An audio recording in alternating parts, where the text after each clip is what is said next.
Quero com muito carinho convidar aqui nosso amado pastor Glauco. Vem aqui, pastor, por favor.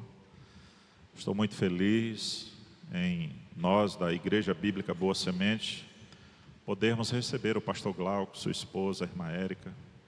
Já faz algum tempo que eu acompanho o pastor Glauco.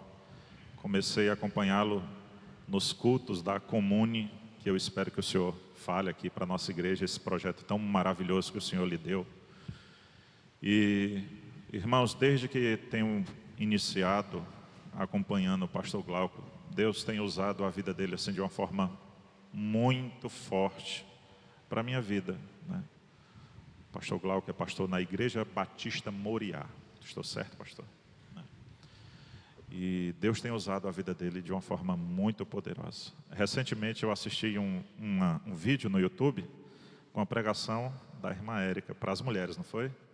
Muito forte também a mensagem que Deus usa a irmã Érica.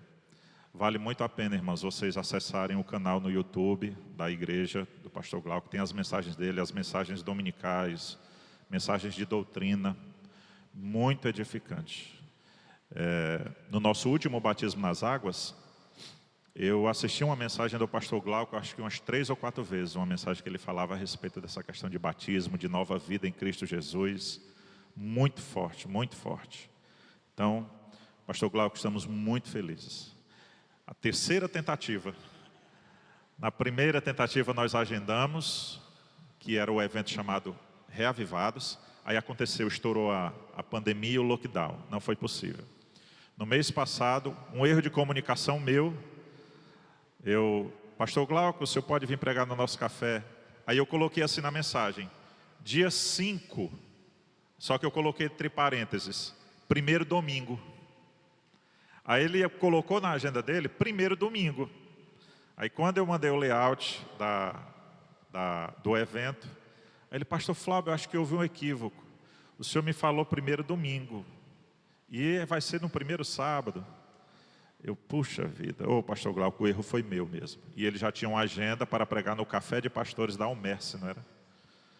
Mas aí ele mesmo, de livre e espontânea vontade, ele disse, pastor Flávio, mas o primeiro sábado de setembro é possível? Meu pastor, com certeza. Estamos aqui para a glória de Deus. Amém? Meu pastor, muito obrigado. Satisfação imensa ter o senhor aqui. Fique à vontade, que Deus te use maravilhosamente. Obrigado. Tá bom. Muito obrigado, pastor Flauber. Alegria também poder corresponder a esse convite e a sua constante gentileza para conosco. Meus irmãos, eu vou aproveitar e falar logo aqui da Comune, né? Foi referido, para que quando a gente for ler aqui a palavra, a gente já não tenha que intercalar nenhum aviso ou informação, né? A Comune é a Comunhão Universitária Evangélica. É um movimento que nós iniciamos não para substituir outros que já existiam em âmbito universitário, que eram também evangélicos. Nós temos, por exemplo, a Cruzada Estudantil para Cristo, que eles chamam de CRU, Alfa e Ômega. É um movimento que, inclusive, tem origem nos Estados Unidos, mas vários núcleos aqui no Brasil, que trabalha com evangelização dentro da universidade. Nós temos a ABU, que começou muito bem, mas hoje em dia já está, em grande parte, vinculada às pautas que são das ideologias das próprias universidades, né? Ela tentou, por muito tempo ela foi combativa, né? Mas em determinado momento, pelo menos não absolutamente, mas em vários núcleos houve muita acomodação ao que havia, né? E aí eles terminaram recepcionando muita coisa do lado de fora. E temos também Vidas para Cristo, um trabalho também que fazem de evangelização nas universidades, o GAP, que é um menor. Nós não aparecemos com a Comune para substituir esses movimentos. Nós aparecemos para fortalecer a todos e para preencher o vácuo de uma coisa que eles não estavam preenchendo. Como eles trabalhavam mais com a questão de evangelização, nós fomos trabalhar com a questão de mentalidade. Ou seja, nós observávamos que, primeiro, esses grupos, eles se reuniam muito independentemente um do outro e eram sempre pequenos. E dentro de um ambiente universitário, né, você tem ali um grupo de 5 pessoas se reunindo, cristãs e tal. Elas, obviamente, ali vão se fortalecer, mas elas vão se ver como um nicho muito pequenininho diante de uma estrutura muito grande, com muitas pessoas do lado contrário. Mas grande parte dessa sensação é porque esses grupos se reúnem isoladamente. Que se você os juntasse a todos e aqueles que são evangélicos que estão na universidade e que não são de nenhum desses grupos, você teria um número muito mais representativo. Então, primeiro nós tivemos a preocupação de mostrar que nós temos esse número representativo. Então, nós temos os cultos que a gente chama de culto de integração. Esses cultos de integração, eles são para juntar todos os evangélicos, que são universitários, desses movimentos, e aqueles que não participam desses movimentos. Então, quando todos se juntam, tem aquela sensação, não, nós não somos só aquele grupinho que se reúne ali, nós temos outros aqui. E a gente tem uma visão mais ampla do nosso número, da nossa presença dentro da universidade. Nesses cultos de integração, as pregações costumam ser apologéticas, ou seja, defendendo a nossa fé diante daquilo que se coloca contra ela dentro dos meios acadêmicos. Nosso próximo culto da Comune agora é em setembro, acho que é 21 de setembro, é uma quinta-feira. Eu pedi até minha esposa aí que me confirme, mas vai acontecer agora em setembro, vai ser às 19h30, né? Lá no bairro do Joaquim Távora, ali próximo do Colégio Salesiano, da Avenida Antônio Salles. Na Rua Nogueira Cioli, número 2195, às 19 horas. É isso? 21 de setembro, né? O tema vai ser, inclusive, o cristão, a escola e a universidade. Esse degrau aí tem uma razão de ser. É que aquilo que nós víamos como um grande perigo e ameaça dentro da universidade desceu para a escola. Agora a luta não é mais só lá em cima, não. Por muito tempo, o ensino fundamental, o ensino médio, foi preservado dessas ideologias que se tentava incutir maciçamente no ambiente universitário, mas agora não mais. Desceu para o ensino médio e, pior, desceu para o ensino fundamental, através, inclusive, de imagens nos livros e tudo mais. Nós estamos num verdadeiro processo aí de doutrinação ideológica. Então, primeiro a gente tem essa sensação de fortalecimento, a mensagem apologética, para a gente enfrentar isso aí. E aí também a gente faz simpósios. Tivemos um último, que foi lá na Faculdade do Maciço Baturité, foi Baturité com um espaço até para passear em Guaramiranga, tinha umas vans lá disponíveis, fizemos lá o nosso simpósio, trazemos palestrantes de fora, já vieram palestrantes dos Estados Unidos, Marcos Ebelin, que é da TDI, já veio, da última vez veio o Tasso Licurgo, que é um grande apologeta, um professor universitário da Universidade Federal do Rio Grande do Norte. E nós sempre estamos realizando esses eventos para quê? Para que alunos vejam que há professores universitários, cristãos, que estão pensando na perspectiva de sua fé dentro da academia. Tanto eles vão se estimular pelo exemplo, como vão aprender como fazer. Vão saber quais são os autores a que eles podem recorrer nas suas áreas de estudo, que podem dar a eles condições de eles fazerem trabalhos acadêmicos, inclusive mestrado, doutorado, trabalho de conclusão de curso, sob uma perspectiva condizente com a sua fé. Porque existem autores que têm reconhecimento acadêmico que pensam como nós, sendo que nessas universidades aí ideologizadas, esses autores são sonegados, não são mencionados, só aqueles que são da linha que aqueles professores defendem. E o aluno fica pensando, bem, eu não tenho como fazer uma coisa aqui que não seja dentro da perspectiva dele, porque todos os livros dizem isso, mas é porque ele está omitindo a informação dos outros autores que dizem de maneira semelhante a nós. Então, aí a gente vai dar acesso a esses autores em diversas áreas, por isso que a gente chama professores que alguns são das ciências humanas, alguns são das ciências da natureza, alguns são matemáticos, alguns são de direito, outros de sociologia, outros da educação, para que a gente possa oferecer às múltiplas formações esses diversos conhecimentos. Nossa preocupação é que o crente entre na universidade e não viva uma vida dupla. Para eu passar aqui, para eu poder entrar aqui numa pós-graduação, eu preciso seguir esse pensamento deles. Aí ele fica com o pensamento lá e outro dentro da igreja, com dois discursos paralelos, com dois critérios de verdade em contradição. Quando isso acontece, é só uma questão de tempo esse crente começar a bandear-se para o outro lado. Porque quando a gente se divide em dois, o lado ruim traga o lado bom. Porque o lado bom não aceita conviver na parcialidade. Ou você é bom e coerente, ou então quando você é um bom incoerente, você já está sendo mal. Então o outro lado vai tragar.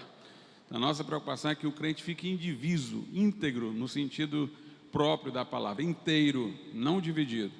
Então essa é a nossa preocupação.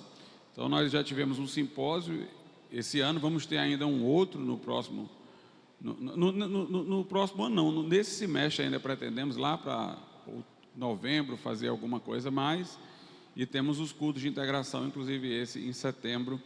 E esse movimento, ele, apesar de ser comunhão universitária evangélica, ele é de participação irrestrita, ou seja, nós não nos limitamos ao público acadêmico, tanto que a gente já está querendo que o pessoal do ensino médio venha, nós queremos que os pais participem, para os pais poderem orientar seus filhos, que os líderes das igrejas participem para saber o que é que os jovens de suas igrejas estão ouvindo na universidade, e porque infelizmente essas coisas que eram ruins, mas que estavam restritas ao campo da universidade, transbordaram, elas entraram hoje em tudo, no entretenimento, nos filmes, entraram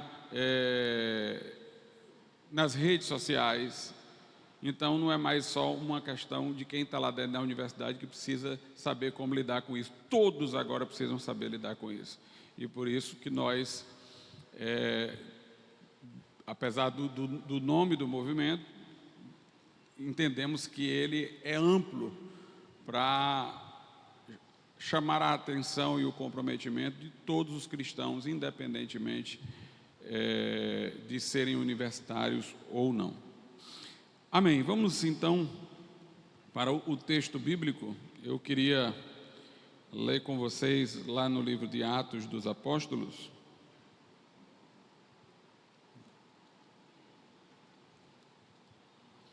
Atos dos Apóstolos,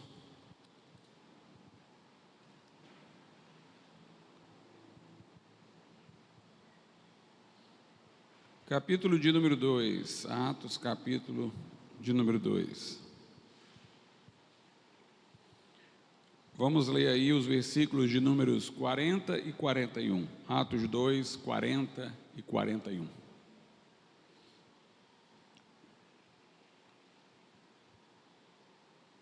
Diz assim: e com muitas outras palavras isto testificava, e os exortava, dizendo: salvai-vos desta geração perversa. De sorte que foram batizados os que de bom grado receberam a sua palavra, e naquele dia agregaram-se quase 3.000 almas. Podeis assentar. Meus irmãos, o evangelho nos tempos da igreja primitiva, ele notadamente seria estranhado pelos ouvintes. Os apóstolos, os primeiros discípulos, sabiam disso, que onde quer que eles fossem pregar aquela mensagem, ela seria estranhada. Quando Paulo chega lá em Atenas, vai para o Areópago, aí o pessoal ouve um pouco do que Paulo estava dizendo e diz: vamos ouvir estes homens, porque eles falam de coisas estranhas. E como os atenienses eram curiosos pelas últimas novidades, vendo que eles falavam coisas bem diferentes, os que estavam lá, Paulo e outros cristãos que foram ali se reunindo, eles disseram: bem, vamos ouvir o que ele tem para dizer. Ele está falando de coisas estranhas, né? Está falando de coisas estranhas. Então, eles sabiam que o evangelho que eles estavam pregando seria objeto de estranhamento. Era uma mensagem nova para aquele mundo. Os judeus, eles criavam sinagogas em vários locais, mas elas eram como que guetos, onde judeus se reuniam e só pessoas que já tinham um certo interesse assim pelos judeus e queriam ouvi-los é que visitavam as sinagogas, terminavam virando prosélitos e tudo mais. Os judeus não eram diligentemente intensos num processo semelhante à evangelização como os cristãos o eram, né? Então eles ficavam mais entre eles. Os gentios adoravam ídolos, tinham vários deuses. Toda a vida social, econômica, cultural, política deles era organizada em torno disso. Existiam os deuses próprios de cada cidade, os deuses protetores de cada espaço, de cada região, de cada esfera da vida. Eles tinham sua economia a depender muitas vezes, como no caso de Éfeso, de um culto pagão, como o culto à deusa Diana. Eles tinham toda a sua cultura em volta dessa visão de mundo deles, referente aos deuses, ao politeísmo. Então você chegar e pregar para um judeu, por exemplo, que Jesus era o próprio Filho de Deus, consubstancial ao Pai, um com o Pai que se encarnou, era um assombro. E você pregar aos gentios que não existiam vários deuses, senão um só, e que ao contrário do que eles imaginavam, deuses guerreiros, bélicos, o Deus verdadeiro se revelara na fraqueza de Cristo, que se deixou crucificar por amor de nós, isso seria uma coisa assombrosa. Por isso que Paulo diz, os judeus pedem sinal, os gregos pedem sabedoria, mas nós não atendemos à expectativa de nenhum desses ouvintes. Nós pregamos a Cristo crucificado, que é escândalo para os judeus e loucura para os gregos. Então, aquela mensagem ia trazer um assombro àquele mundo de então. Iria abalar toda a cultura, economia, política, educação, todo o sistema de vida deles. Obviamente que os apóstolos não pretendiam que o seu discurso fosse político, cultural, educacional, cultural. Eles pretendiam pregar a Cristo para a reconciliação do pecador com Deus. Mas a mensagem cristã trazia implicações que iria levar à reformulação de todas essas coisas. Por exemplo, num processo gradual, a mensagem cristã terminou fazendo com que as pessoas vissem, e foi assim que acabou a escravidão da época pagã, as pessoas vissem que não tinha sentido haver a escravidão. Então aquilo ali foi perdendo o sentido, porque a mensagem cristã, estabelecendo a unidade da natureza humana, que todas as pessoas são a imagem e semelhança de Deus, que Jesus Cristo morreu por cada uma delas. Então tudo isso daí foi, na medida em que entrava na mente das pessoas, fazendo perder o sentido para aquelas relações de dominação, opressão que havia entre Senhor e escravo. Então, a mensagem cristã, ela é uma mensagem da reconciliação com o homem com Deus. Mas, obviamente, ela tem uma visão de homem, ela tem uma visão de Deus. Ela tem uma visão do mundo, inclusive como um mundo criado por Deus pela sua palavra, do nada. Ela tem uma visão escatológica de redenção, inclusive do planeta, haverá novos céus, nova terra, e por causa disso ela impacta outras áreas da vida, a forma de a gente enxergar outras áreas da vida. Então, por exemplo, quando começam a pregar em Jerusalém, logo eles percebem isso. Estevão, o primeiro mártir, se você for olhar ele lá no Sinédrio pregando, quando é dada a ele a oportunidade de defesa, em vez de ele se defender, ele começa a pregar, para a irritação ainda mais daqueles que o acusavam. Quando ele começa a pregar, ele fala de Jesus, ele fala do plano de Deus, ele fala do plano redentor. Mas, obviamente, aqueles judeus podiam perceber que se aquela mensagem fosse aceita, haveria um impacto cultural. Por exemplo, lá em Atos dos Apóstolos, no capítulo de número 6, diz assim, no versículo, a partir do versículo 10, né? O 10 diz assim: não podiam resistir à sabedoria e ao espírito com que falava. Ou seja, os fariseus, os contestadores, os saduceus, os líderes, não conseguiam resistir à sabedoria de Estevão e nem o espírito, a unção, né, com que ele falava. Então subornaram os homens para que dissessem: ouvimos-lhe proferir palavras blasfemas contra Moisés e contra Deus. E excitaram o povo, os anciãos e os escribas, e investindo com ele, o arrebataram e o levaram ao conselho. E apresentaram falsas testemunhas que diziam: este homem não cessa de proferir palavras blasfemas contra este santo lugar e a lei. Porque nós lhe ouvimos dizer que esse Jesus Nazareno há de destruir este lugar e mudar os costumes que Moisés nos deu.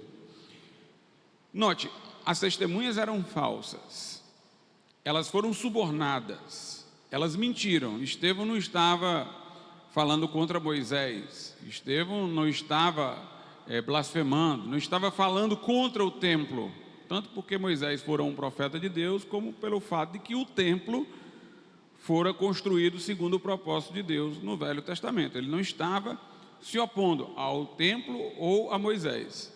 Mas aquelas pessoas mentiam dizendo que ele estava falando contra o templo e contra Moisés, porque sabiam que se aquela pregação prosperasse, obviamente Moisés não iria ser mais a referência, e sim Cristo. Porque eles entenderiam que Moisés falou de um profeta que seria maior do que ele, está lá em Deuteronômio.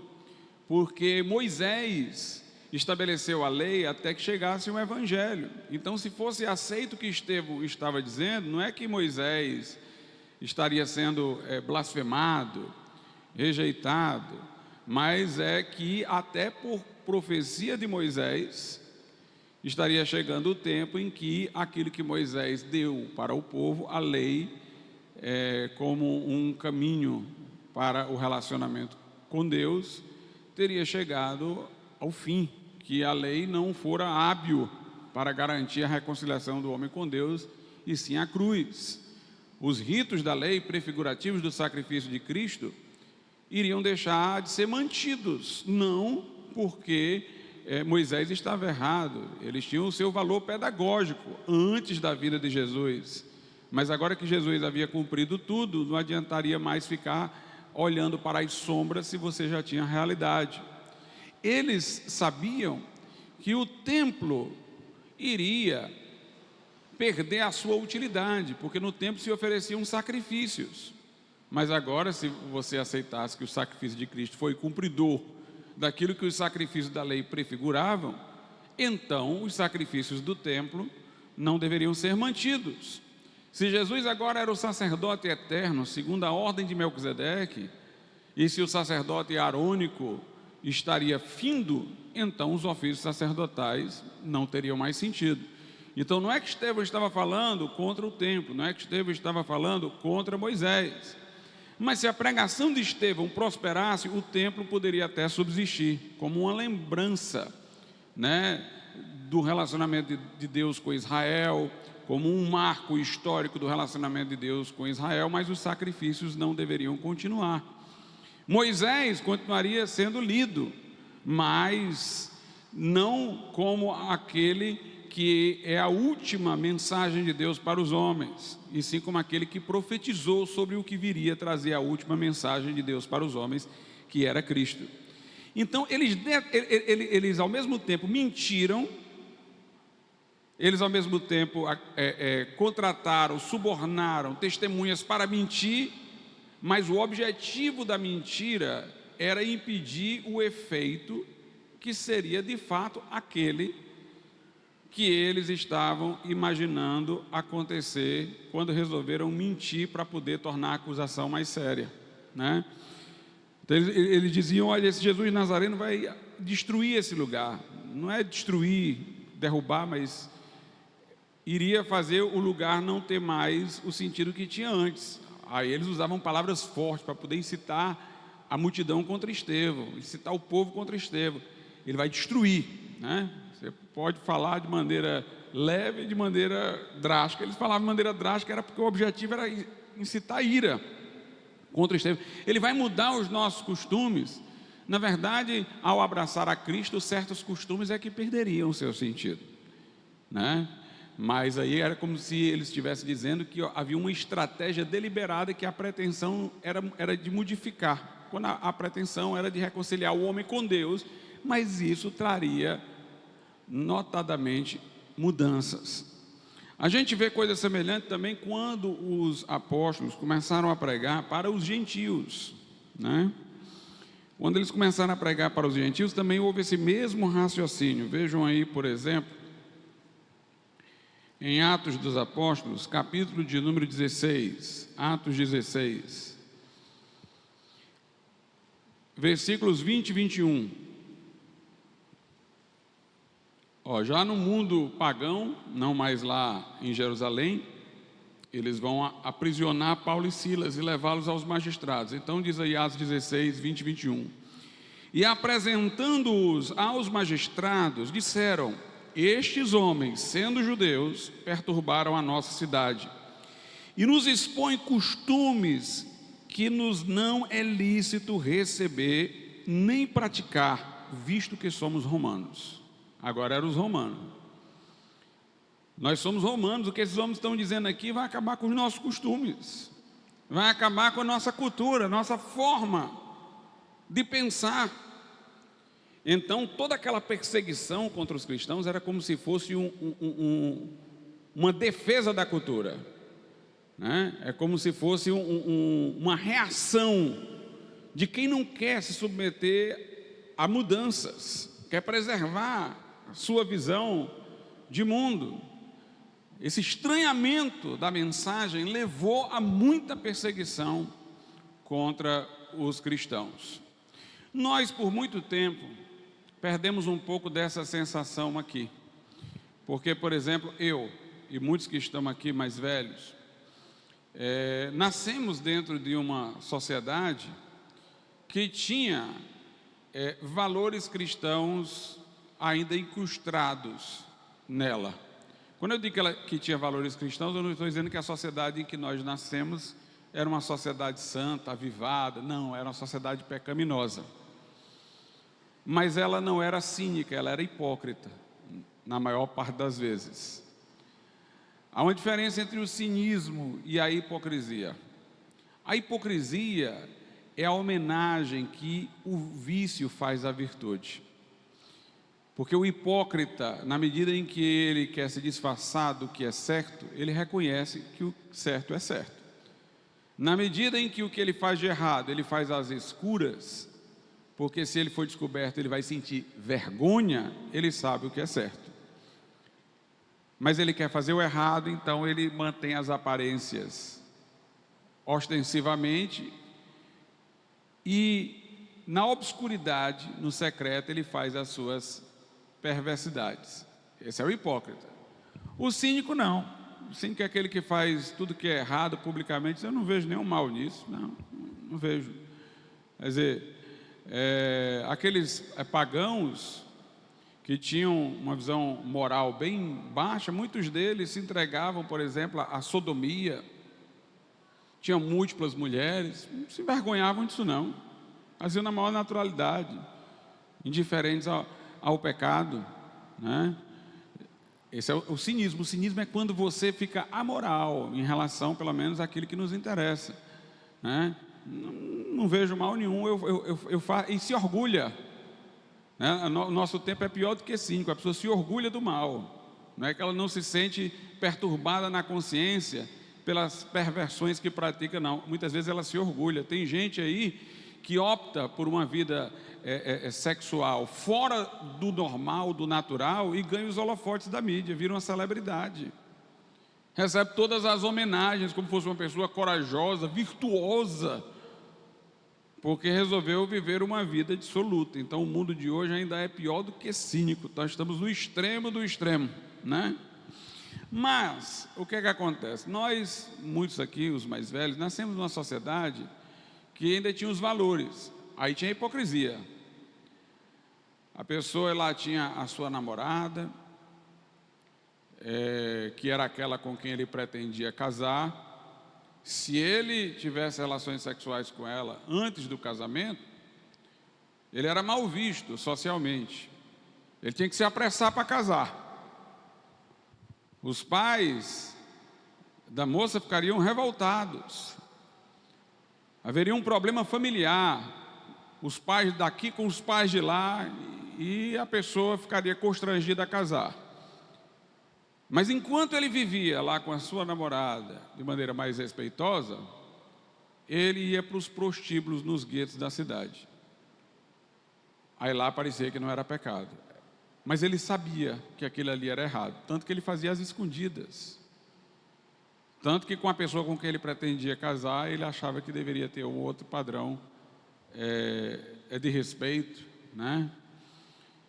Ele bebia, fumava, dizia palavrão, mas no domingo, sendo católico, como a maior parte aqui no Brasil era, ia para a missa. Ia para o confessionário, rezava lá não sei quantas Ave Maria, Pai Nosso, achava que estava resolvido e que ele já podia pecar de novo, mas noite que ele tinha alguma noção de que aquilo era pecado, né? Ele dizia palavrão, mas não dizia que dizer palavrão era certo para uma criança, né? Eu me lembro que naquele tempo, entre essa ideia das crianças, estava a ideia das mulheres, né? Os homens diziam palavrões entre si, coisas obscenas, mas na presença de uma mulher não. Então, essas noções mostram que eles sabiam o que era certo e o que era errado, porque tinha muito da influência do cristianismo. Então, não era o melhor dos mundos. Mas quando você ia falar de pecado, a pessoa sabia o que era pecado. Ou seja, ela não tinha um estranhamento à noção de pecado que você trazia da Bíblia para ela. Ela, se você fosse falar de céu, de inferno, ela tinha preocupação com essas coisas. Você estava evangelizando alguém, ia ler um versículo da Bíblia, a pessoa disse: espera aí que eu vou lá dentro botar uma camisa aqui, que eu estou sem camisa, para poder você ler o texto, né? Você lia a Bíblia, podia ser uma coisa que ele não estava gostando, mas ele não falava nada, porque é a Bíblia, eu não vou falar contra a Bíblia. Hoje você vai lá, abre a Bíblia, lê para a pessoa, por que eu devo acreditar nesse livro aí? Que as pessoas aí inventaram essas coisas nesse livro. Então, no passado, um pouco no passado, né, nós tínhamos muitos dos valores cristãos. Então, talvez por causa disso, nós terminamos por nos acomodar um pouco e ter uma ideia de arrependimento, que é aquilo que é preciso para a conversão, né? Arrependei-vos e crede no Evangelho. João Batista: arrependei-vos porque é chegado a vós o reino de Deus. Pedro diz em Atos 2, né? Arrependei-vos e cada um de vós seja batizado em nome de Jesus Cristo para a remissão de pecados e recebereis o dom do Espírito Santo.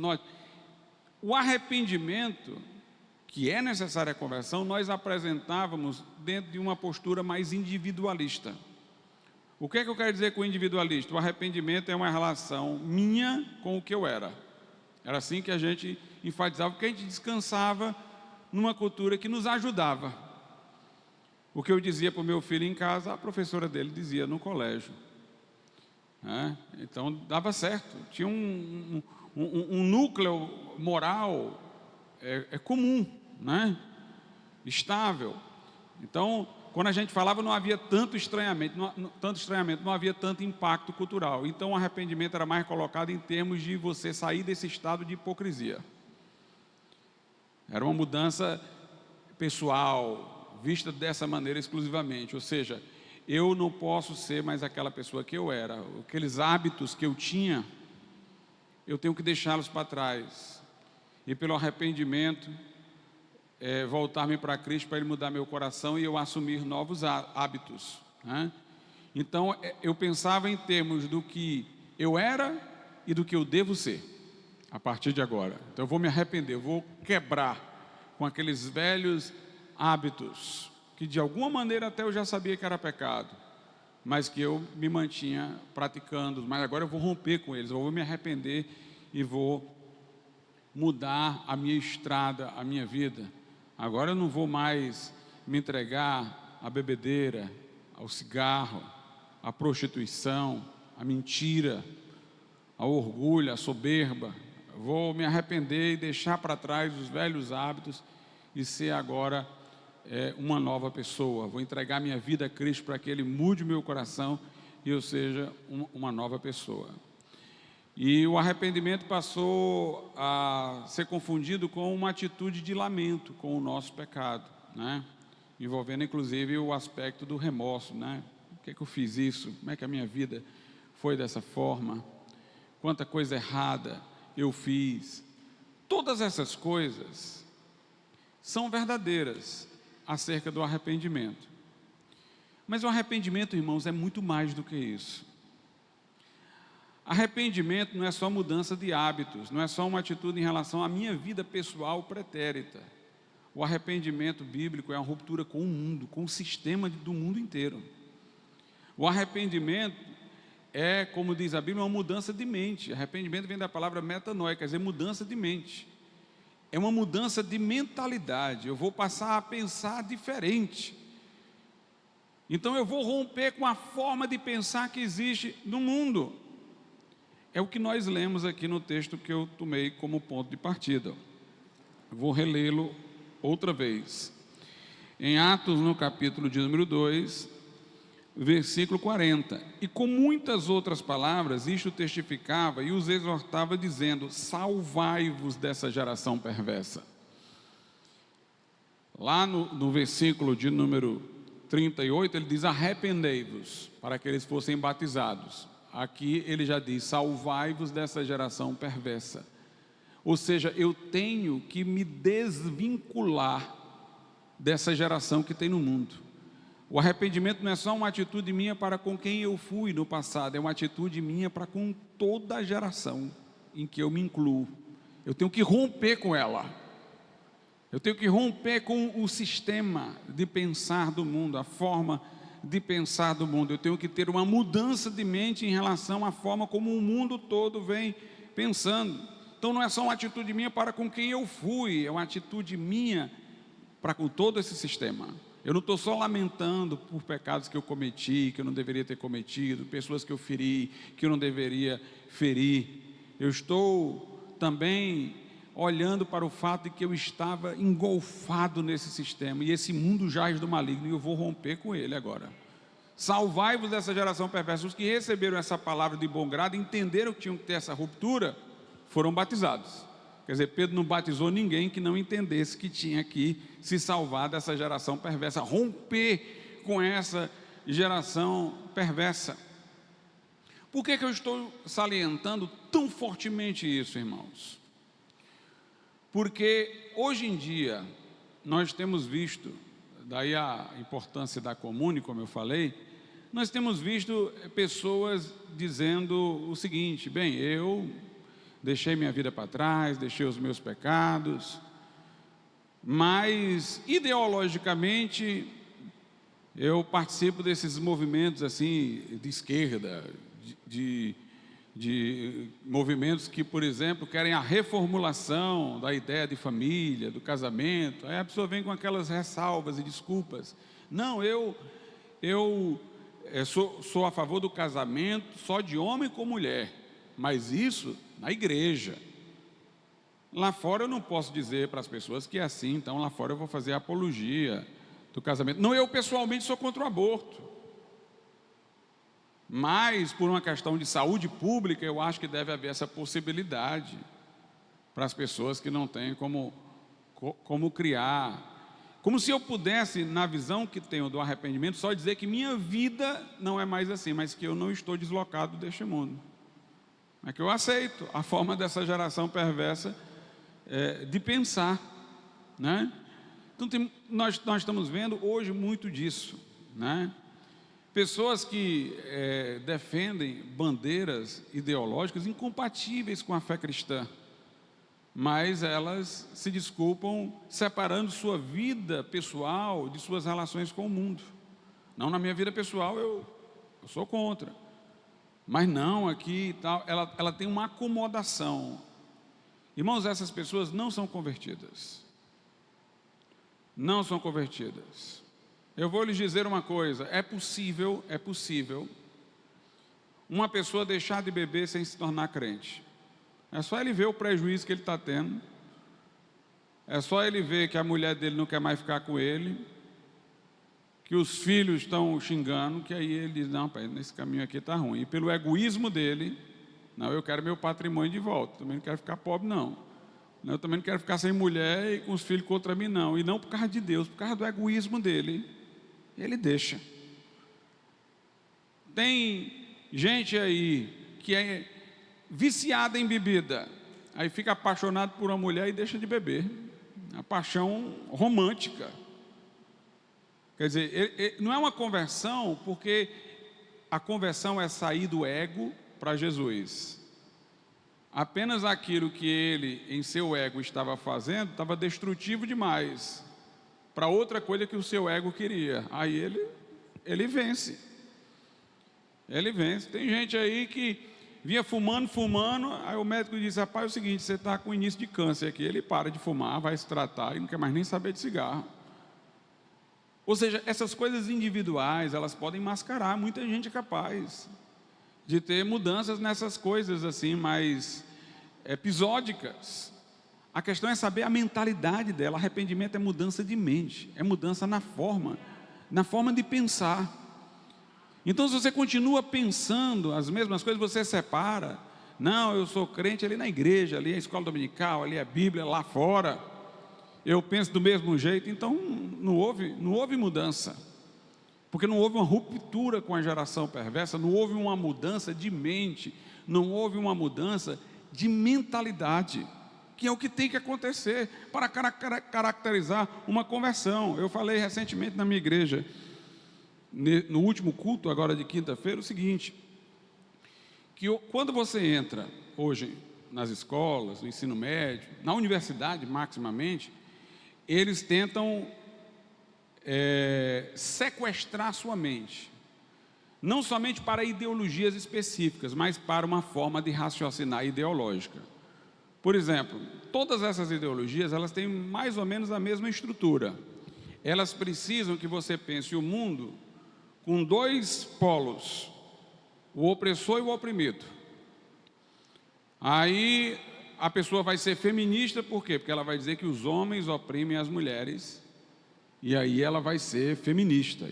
E aí nessa tentativa de se libertar do homem, aí ela vai defender o aborto, porque ela vai dizer que os homens abandonam as mães com seus filhos, e aí a mãe que fica com essa responsabilidade, tem que amamentar o filho, fica impedida de ter um emprego. Aí daí vem a ideia do aborto como um revanchismo contra os homens e tal. Vem toda uma coisa esquisita, né? Em nome do feminino, elas vão querer se vestir como homem, se parecer como homem, para mostrar que elas não têm um distintivo de mulheres. É tudo ao contrário, né? Como eles chamam, por exemplo, o aborto, eles chamam de direito reprodutivo. Como é que é direito reprodutivo se é para matar, né?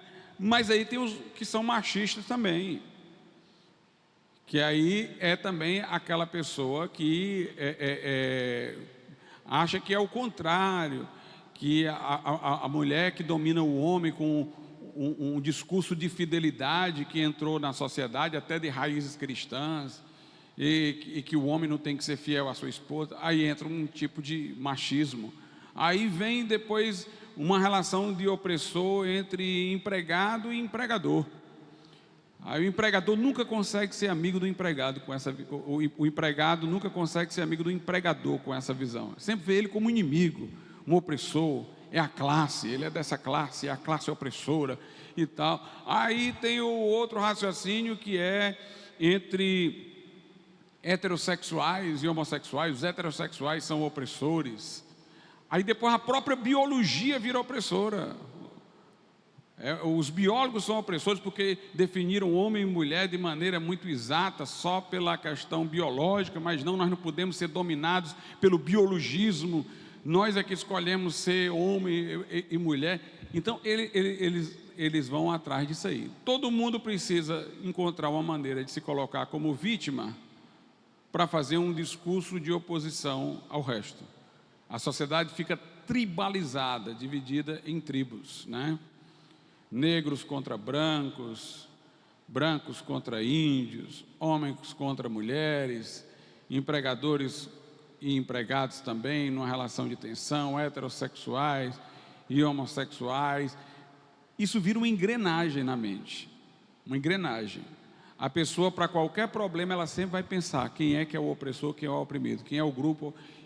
Ela não consegue se libertar disso. Isso ainda é pior do que uma ideologia específica, porque essa é uma forma de raciocinar. Eles querem colocar essa forma de raciocinar.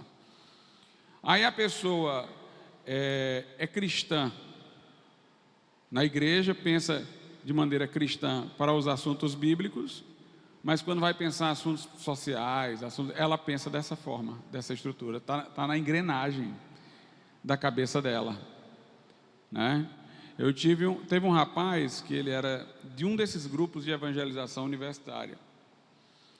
Eu já senti umas fragilidades nesse rapaz. Ele nunca participava dos cultos da Comune, não, fazia história. Mas ele, nesses grupos de evangelização universitária, ele chegou até a ser líder, fez grandes eventos aqui em Fortaleza, quando a Comune nem existia. Eu até participei a convite dele. E ele terminou a graduação em História e foi fazer mestrado em outro estado, em História. E eu fiquei preocupado com ele, porque eu sentia ele assim, com um pouco de insegurança intelectual em certos assuntos. Quando ele foi fazer mestrado lá, reviraram a cabeça dele. É curioso, ele ainda se diz evangélico, mas na sua própria versão. Ele, por exemplo, considera que quando Israel entrou na Terra Prometida, aquilo ali foi uma violação do direito internacional, porque aqueles povos estavam lá antes de Israel. Obviamente ele não pode mais crer na inspiração da Bíblia, né? Porque a Bíblia diz que foi Deus que colocou lá, mas aí ele entrou com um raciocínio dessa forma, e que ali foi um genocídio daqueles povos, e que Israel foi opressor ali. Quer dizer, ele primeiro foi mantendo a leitura da Bíblia convencional, mas pensando nas outras relações humanas nessa estrutura, até que um dia ela entrou na leitura dele da Bíblia, porque é uma engrenagem que coloca na cabeça da pessoa. Ela não consegue. E tem uma coisa, isso subverte a família também, porque o filho vê o pai como opressor, e o professor coloca isso na cabeça dele. Só o que eu tenho ouvido ultimamente é isso, pessoas dizendo: olha, o meu professor... Tive uma pessoa conhecida agora que entrou para fazer filosofia numa universidade pública, tirou o primeiro lugar para filosofia. Mal o semestre começou, acho que com menos de um mês,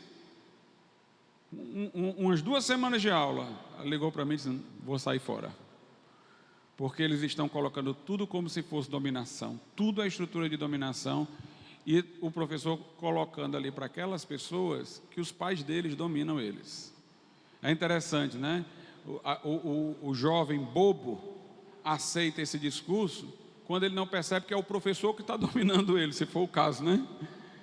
Aí ele vai deixar de ser, digamos assim, entre aspas, dominado por quem quer o bem dele, que é o pai dele, para ser dominado por um estranho, que o que quer que aconteça com ele, esse estranho não está nem aí, e o pai dele vai sofrer a vida inteira pelos estragos que ele possa fazer. Mas aí você vê, ó, isso subverte a família, subverte tudo, porque faz você ver o outro como um opressor. Aí joga filhos contra pais, joga uns contra os outros. Isso é antibíblico, irmãos. Por que é antibíblico? Primeiro, porque isso daí presume que tem um grupo que é vítima, é bonzinho, um sofredor, e um grupo opressor, perverso e mau. E o que a Bíblia diz é que todos pecaram e destituídos estão da glória de Deus. Tem pai ruim e tem filho ruim. Tem negro, índio, branco, que são pessoas perversas, e tem uns que não são necessariamente daquela forma opressora que eles dizem, né? Mas o fato é que todos, em algum momento, foram oprimidos e opressores, né? Todos nós, em algum momento, erramos, em algum momento acertamos. Eu, como pai, teve ocasiões que eu tive que pedir desculpa ao meu filho. Eu me excedi no desejo de protegê-lo, fui controlador demais. como teve momentos que o meu filho teve que me pedir perdão, percebeu que foi subversivo demais e desobediente. Então, nós todos, em algum momento somos opressores, em algum momento somos oprimidos, né? Porque todos somos pecadores. E ao mesmo tempo nem todos somos Hitlers. Ou seja, todos nós somos pecadores porque nem todos fazemos o bem que deve ser feito. Mas não quer dizer que também todos nós fazemos todo o mal que podemos. Ou seja, a pessoa por estar numa classe não é perversa ao extremo como eles querem representar, quase demonizando quem está num grupo que eles consideram como opressores. Não, essas pessoas que estão lá são iguais aos que estão embaixo. São pessoas que necessariamente não são tão perversas quanto foi Hitler, mas que são pecadoras o suficiente para que todas elas estejam fora da relação com Deus, sem a mediação de Cristo, né? Nós não fazemos nunca todo o bem que devemos, mas, como eu disse, não significa que fazemos todo o mal que podemos. Então, tem pessoas extremamente perversas, embaixo e em cima. Tem pessoas não tão perversas em seus atos, embaixo e em cima. E no coração, todos nós temos a contaminação. O coração do homem é corrupto e desesperadamente corrupto. Todos nós somos de ponta a ponta atingidos pelo pecado. Daí porque a Bíblia fala daquilo que os teólogos explicam como uma depravação total, ou seja, uma depravação que atinge todas as partes. Mas não quer dizer que porque o mal está em todas as partes, todo mundo potencializa esse mal ou atualiza esse mal até o extremo, né? Então, existem afeições naturais que detêm um pouco a expressão da corrupção da queda. Afeição de pai para com filho, relações de amizade, empatia, que é uma forma de egoísmo, mas que tem um bom efeito, é quando a pessoa imagina-se no lugar do outro, aí ela faz o bem ao outro, pensando em si, naquela mesma condição. Então tem esses elementos que Deus deixou para refrear o mal. Há pessoas que dão vazão tão fortemente ao mal, que elas suprimem essas limitações e se tornam extremamente perversas, né? E há outras que, muito embora não sejam crentes, são, na linguagem teológica, totalmente depravadas, mas não quer dizer que elas atualizam todo o mal que está nelas, porque elas de alguma maneira ainda se deixam tocar por esses limites que ainda estão colocados, como consciência, afeição natural, relações de amizade, algum tipo de empatia e tudo mais. Então nós não podemos dizer, esse aqui, por estar nessa posição, é o opressor e mal, e aí a gente potencializa ao máximo a maldade desses aqui. Esses aqui são vítimas, oprimidos, e a gente imagina uma bondade para esses aí muito grande, né? Em sentido bíblico, né, nenhum de nós é bom.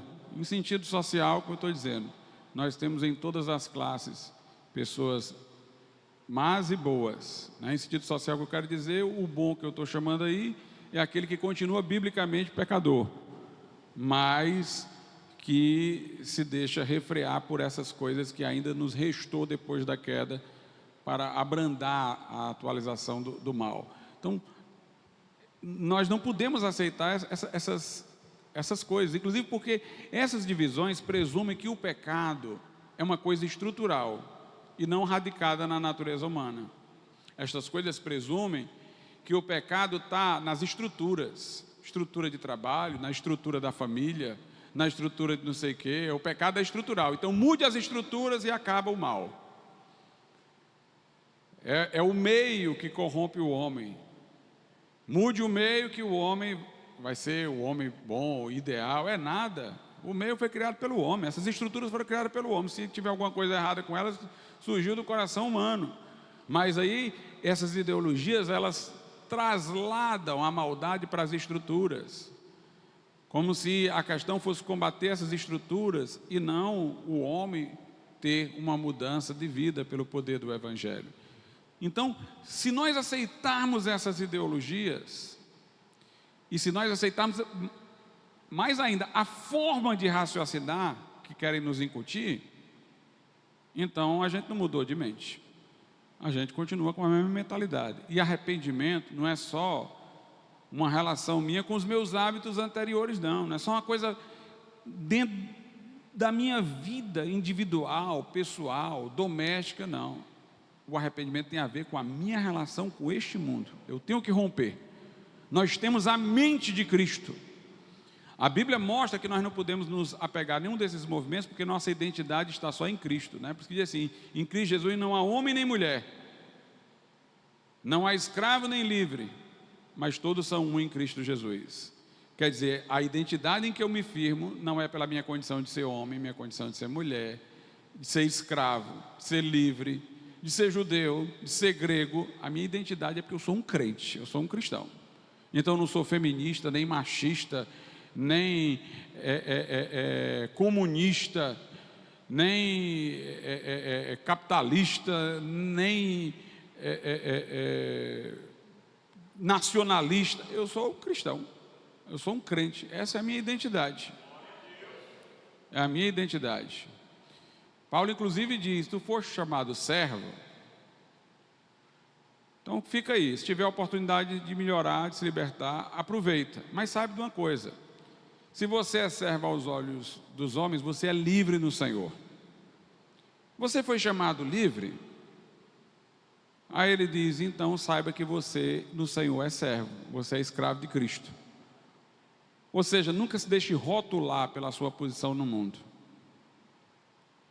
Se pense a si mesmo sempre pelo que você é em Cristo. Não se envolva, portanto, nesses movimentos sectários, divisivos, né? Mas se mantenha firme na sua identidade cristã. Pense como um crente. Paulo diz: ainda que nós, segundo aos Coríntios 5, né? Ainda que nós tenhamos conhecido Cristo segundo a carne, não é mais desse modo que o conhecemos, e a ninguém conhecemos segundo a carne. O que é que ele quer dizer? Ele não conhece Cristo como um judeu que meramente nasceu em Belém, que era tido como filho de José e Maria. Ele conhece Cristo de maneira espiritual, é o verbo que se encarnou.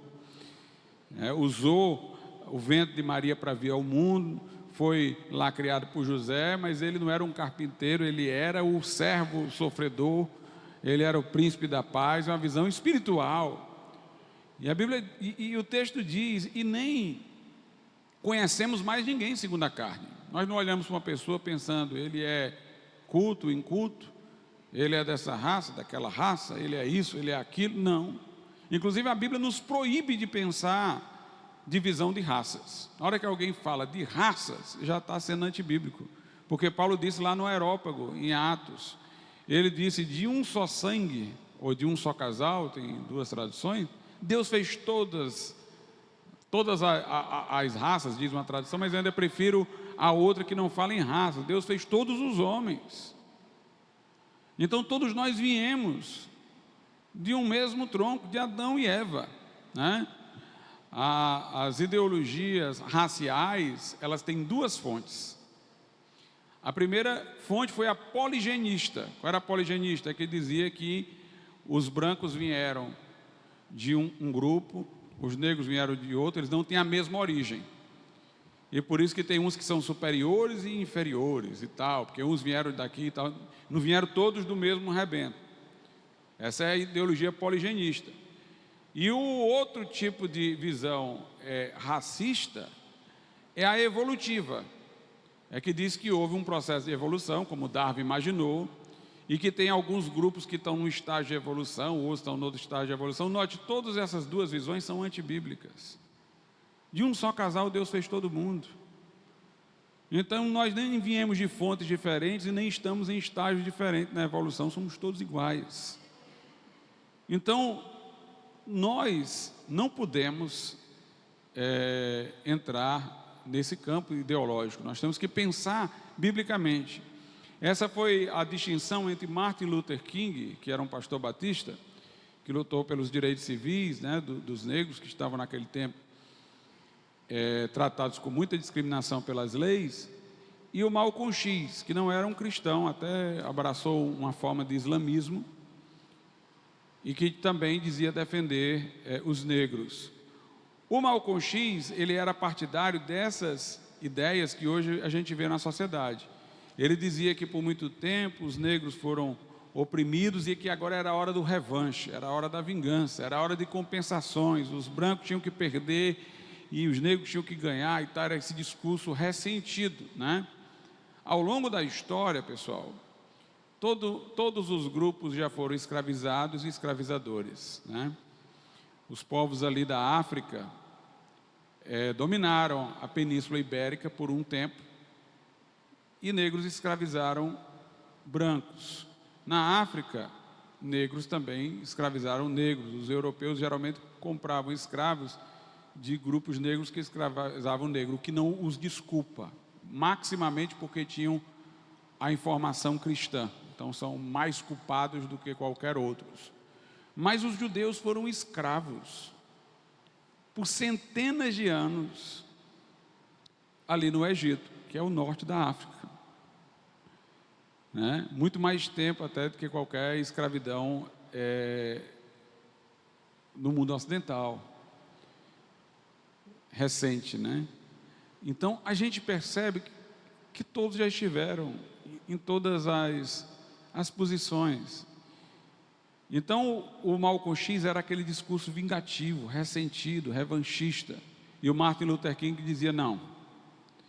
Aí ele dizia: todos nós fomos criados à imagem e semelhança de Deus, e o meu sonho é que no futuro ninguém seja tratado pela cor da pele, seja tratado pelo seu caráter, pela sua idoneidade, todos sejam vistos como iguais, e que ninguém mais olhe um para o outro em função de cor da pele. Esse era o discurso cristão, do amor, da superação, das mágoas, do ressentimento, das divisões. Ele dizia: esse outro discurso aí, revanchista, vai prolongar a mágoa por muito tempo, e a humanidade vai continuar nessa rixa para sempre. Nós temos que acabar com isso daí, acabar com essa divisão. Então, nós temos que ter uma maneira de pensar diferente do mundo, Salvai-vos dessa geração perversa. E por que eu citei os cristãos lá na igreja primitiva? Que eles tiveram aquele estranhamento do mundo, que gerou hostilidades e tal, que era muito claro para eles naquele tempo, que arrependimento não era só uma atitude com hábitos antigos, não. Arrependimento era uma atitude de ruptura, com toda aquela visão de mundo, com os costumes, né? O próprio povo dizia: eles estão falando aqui coisas que vão mudar os nossos costumes. Por que eu falei deles? Porque, como eu disse, no meio da história, houve uma grande influência do cristianismo na cultura, e durante essa influência do cristianismo na cultura, a gente ficou com um discurso de arrependimento mais em termos de hábitos individuais, porque, muito embora hipócrita a sociedade, ela trazia muitos valores cristãos, a gente não sentia aquela ruptura, embora havia, né? Porque tinham coisas também não cristãs, mas não era tão forte o sentimento de que a gente tinha que romper, a gente via mais eram os nossos pecados passados. Mas agora a sociedade é pós-cristã. Uma sociedade pós-cristã, como a nossa, é uma sociedade que quer devastar tudo que o cristianismo colocou. Ela é pior do que pagã. Foi C.S. Lewis que disse isso. Ele disse: uma sociedade como temos hoje, pós-cristã, é pior do que pagã, porque no paganismo havia alguma noção, por exemplo, de que existiam deuses e, portanto, divindade. De que os deuses poderiam ficar irados, então algum tipo de pecado existia, eles faziam sacrifício para aplacar os deuses. Ele diz: mas uma sociedade totalmente secularizada e pós-cristã é o contrário. Eles estão estrategicamente aparelhados para tirar tudo que é cristão. Se o cristianismo disser uma coisa, eles vão querer ensinar outra. É como se fosse uma vacina que se coloca para ter reação a uma doença. Então, é como se eles pegassem tudo que eles receberam do cristianismo e agora estivessem criando anticorpos. Vamos rejeitar isso daí. Então o cristianismo diz que o casamento é entre homem e mulher, vamos dizer que pode ser entre homem e homem, mulher e mulher. O cristianismo diz que no princípio criou Deus o homem à sua imagem, macho e fêmea os criou, então vamos dizer que não existe macho e fêmea biológicos, que é tudo uma questão de identitarismo. É a forma como você se identificar. Note, eles querem derrubar logo pelos gêneros, pelo primeiro livro da Bíblia, pela criação. A Bíblia diz que Deus escolheu Israel para levar a terra prometida. Vamos representar Israel na terra prometida como opressor dos palestinos e tal. Então tudo é o contrário. Tudo é o contrário. É uma investida violenta. Por que eles querem a legalização das drogas, irmãos? Por que eles querem? Porque o incrédulo, que tem mais raiva do cristianismo, mas ainda tem algum sentimento social, ele diz assim: rapaz, eu não gosto de igreja não, mas eu não posso negar, a igreja tem ajudado esses drogados aí a saírem, tem contribuído pelo menos para tirar esses viciados aí dessa situação e tal. Mas se a droga for legalizada, ela vai virar um direito. Aí quando você for evangelizar um drogado, dizer que aquilo ali é pecado, ele vai dizer: ô papai, você está querendo cercear o meu direito? É meu direito. Em vez de você ser visto como uma pessoa que está ajudando, você vai ser visto como uma pessoa que está oprimindo. E o drogado, nesse discurso de opressor e oprimido, vai ser o oprimido por você, que está tentando trazer para ele peso na consciência, né? E tem uma coisa: como tudo isso é estratégico para derrubar o cristianismo, todas essas coisas mais recentes são impostas com um autoritarismo enorme. Por exemplo, nós somos contra a bebedeira.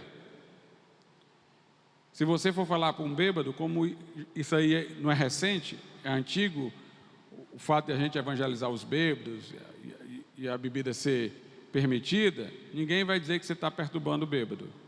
Mas se eles agora descriminalizarem as drogas, amanhã, como isso já é feito estrategicamente, amanhã quando você for evangelizar, você é o opressor. Fale contra o adultério. Eles são a favor do adultério. Eles não se incomodam não, que é antigo. O problema dos crentes aí, contestando adultério e tal. Fale contra a fornicação. Agora fale contra casamento entre duas pessoas do mesmo sexo. Aí a coisa vem com você com tudo. Por quê? Porque isso já foi mudado para ser imposto. Então tudo aquilo que vem acontecendo mais recentemente, todas essas mudanças, não são mudanças na cabeça da sociedade. São mudanças estabelecidas de cima para baixo, através de leis. E elas vêm com o aparelhamento da força, coercitivo, para poder isso ser imposto. Imposto, né, às pessoas. Então, aquelas coisas contra as quais nós já protestávamos, mas que não interessa a militância mais recente deles, eles ainda estão deixando para lá. Talvez amanhã venham atrás de nós, mas estão deixando para lá. Mas aquilo que, pela militância recente, eles vêm estabelecendo leis e monitoramentos, a vigilância é muito maior.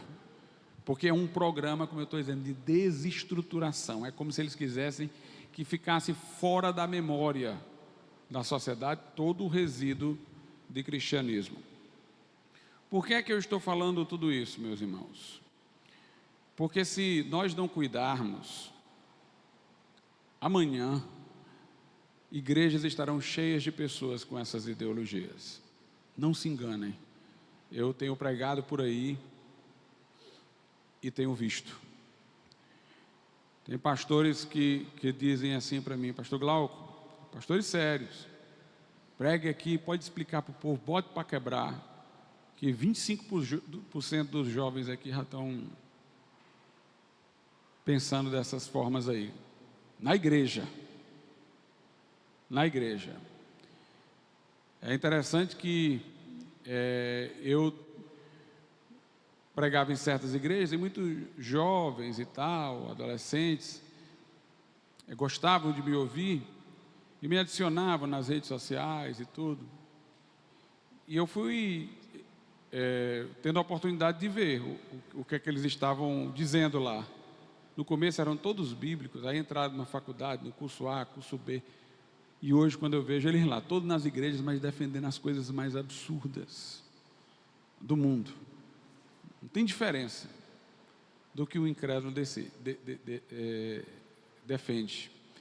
Isso está entrando a ponto de ter igrejas que já têm pastores. Tem um pastor que é conservador e tem o outro lá, que já está com essas ideias. Pessoal, imagine, a pessoa da geração que vem agora, ela vai receber instrução sobre isso no ensino fundamental, no livro que vai usar imagens que impressionam crianças, depois no ensino médio, depois na universidade. A gente só passou por isso na universidade e não era tanto como agora. Agora você imagina, ela vai passar por todos esses estágios. Se você não cuidar com aquilo que ela está assistindo, deixar esse negócio aí de Netflix correr frouxo, ela vai assistir as séries lá em que todas elas vai ter um personagem fazendo as coisas que são contrárias ao cristianismo e colocando-se como normal aquilo ali. Os desenhos animados, né? Vá atrás de alternativas para os seus filhos, né? Meu filho passou a infância e a adolescência com a TV desligada e eu comprando DVD antigos e tal.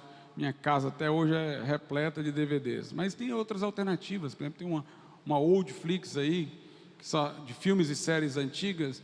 Tem filmes, obviamente, antigos que não são bons, não tem coisas boas, mas tem muita coisa boa, inclusive tem filme evangélico lá. As séries antigas, aquelas séries são extremamente educativas, as antigas séries de ficção, de coisa muito mais interessante do que essas de hoje, que dão só movimento, que elas têm história.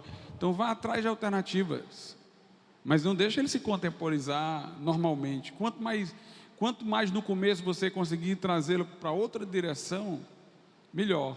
Porque depois que ele se acostumar a essas outras coisas, amanhã você quer tirar, fica mais difícil. Quando eu digo mais difícil, não é nem só porque a sua autoridade vai ser questionada, não.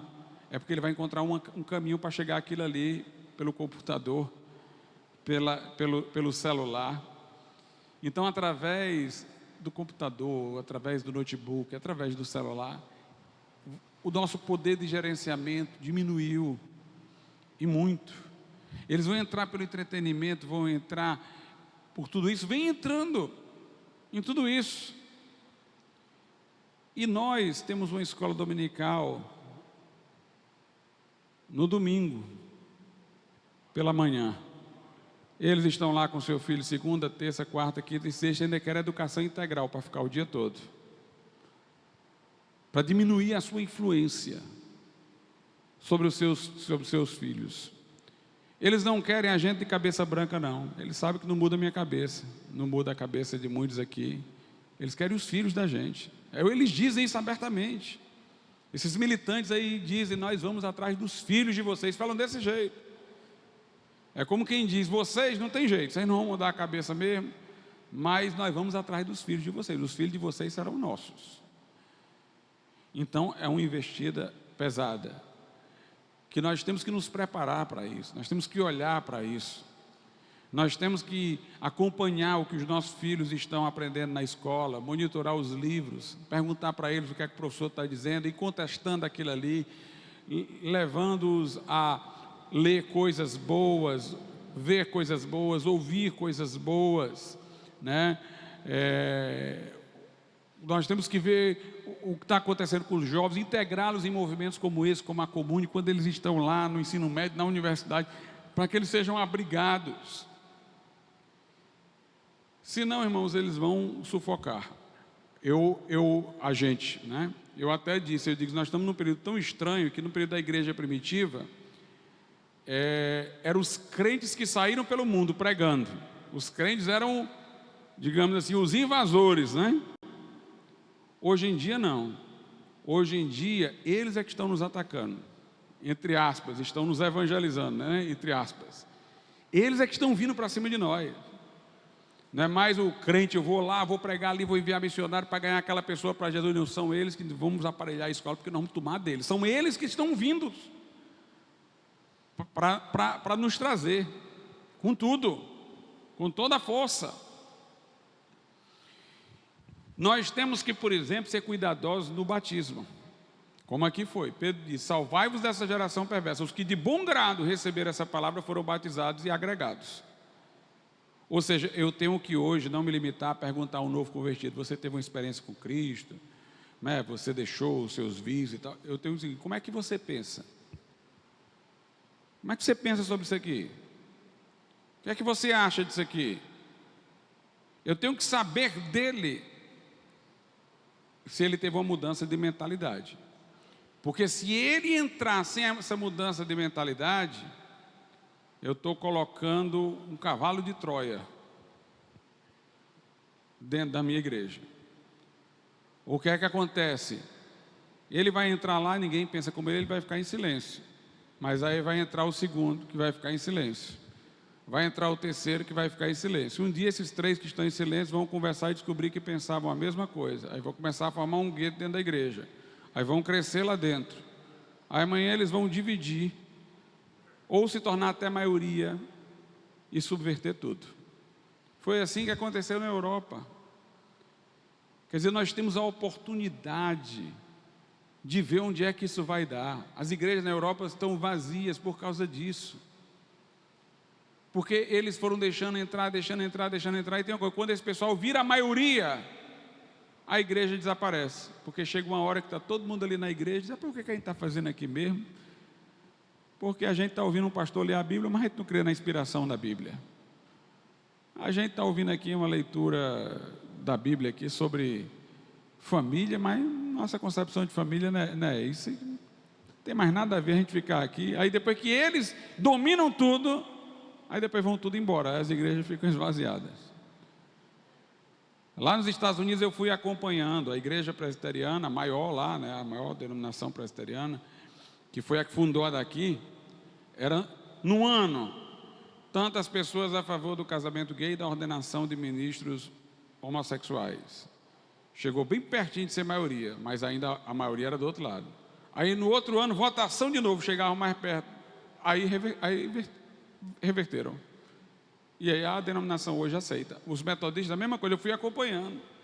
Votação, tantos a favor da posição bíblica, tantos a favor de modificar. Bem pertinho, quase colando. Só foi esperar a próxima votação, ultrapassou e a denominação mudou os seus critérios. Se for entrando, amanhã vão subvertendo.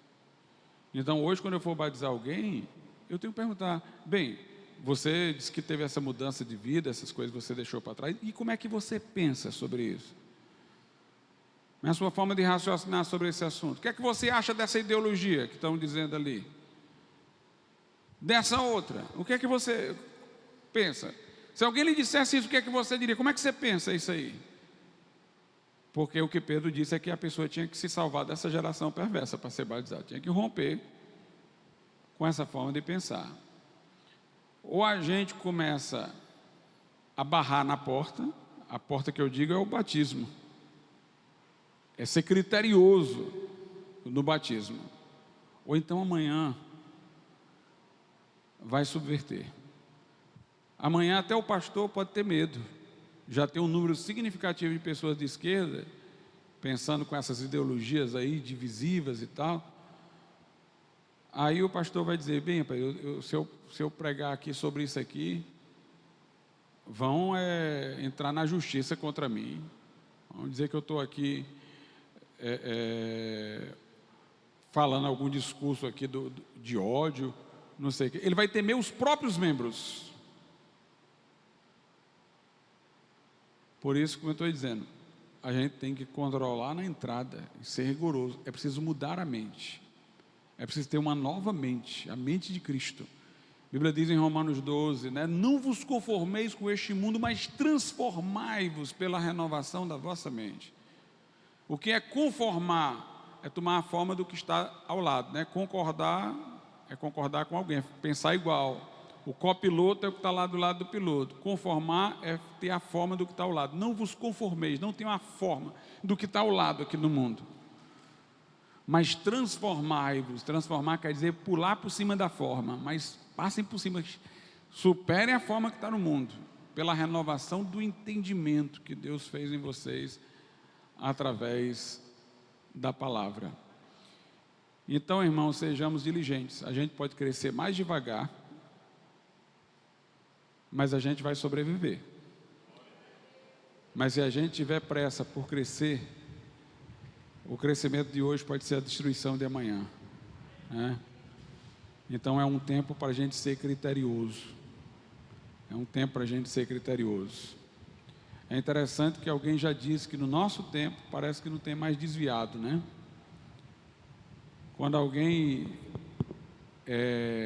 tem uma coisa que é contestada pela igreja porque não está de acordo com a Bíblia, ele não se sente desviado, ele encontra uma igreja que diz que aquilo ali não é pecado, né? Na verdade, é óbvio que tem desviado, né? Eu estou dizendo que ele não se sente, ele só acha que precisa de uma outra igreja, onde aquilo ali não vai ser visto como pecado, e ele vai encontrar, né? Então, tenhamos esse cuidado, e que Deus nos guarde e proteja, porque os desafios são grandes nesse tempo. Vamos orar. Soberano e altíssimo Deus, nosso Pai, nós te louvamos, te agradecemos pela tua palavra, nossa bússola, nosso mapa, nosso critério, regra de fé, prática, o caminho que conduz ao céu. Nós te agradecemos, ó Pai, porque ela nos faz conhecer Jesus e seu grande amor. E ela, meu Deus, também nos dá a visão correta, os óculos para ver o mundo, o binóculo para ver, Senhor, de perto aquilo que possa estar longe. Que o Senhor dê discernimento, que o Senhor, meu Deus, dê vigilância, que o Senhor dê, meu Pai, diligência, que o Senhor proteja jovens, crianças, nossos filhos, que sejamos todos guardiães, ó Pai, dessa próxima geração, que guardemos, ó Deus, os pequenos, e tudo isso nós rogamos para que teu nome seja glorificado em nossas vidas, em tua igreja, em nome de Jesus. Amém. Deus abençoe os irmãos.